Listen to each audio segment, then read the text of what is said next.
শ্রাবণ মাসের প্রথম শনিবার আমরা পৌঁছে গিয়েছিলাম বাগবাজারে।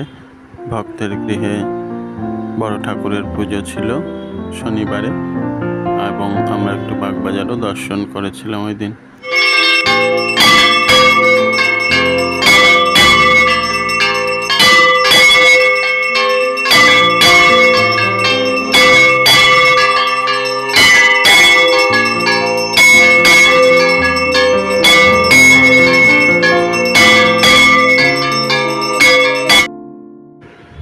এই হলো সেই মা অন্নপূর্ণার বেদি, যেখানে মা সাক্ষাৎ তার চরণ চিহ্ন রেখেছিলেন ভক্তদের দর্শনের জন্য।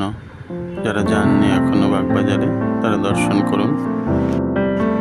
পুজোর শেষে এবার প্রসাদ পাওয়ার পালা। সিন্নি প্রসাদ, ফল প্রসাদ, সব প্রসাদ খাওয়ার পরে লুচি, আলুর দম, ছোলার ডাল দেখতে পাচ্ছেন তিয়াস খাচ্ছে। তারপরে আমরা বাগবাজারের বিভিন্ন জায়গায়, দর্শনীয় যে জায়গাগুলো আছে বাগবাজারে, আমরা দর্শন করেছি। মায়ের বাড়ি, বলরাম মন্দির এবং গৌরীয় মঠ আমি যাইনি, তাই গেলাম একটু দর্শনে। সেই ছবিগুলোই আপনাদের সামনে তুলে ধরলাম।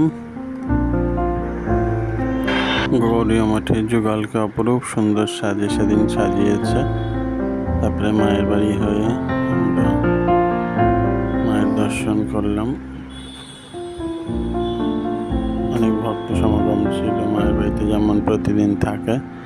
সন্ধ্যায় মায়ের দর্শন করে সেখানে আমরা অন্নপ্রসাদ পেলাম, খুব আনন্দ লাগলো।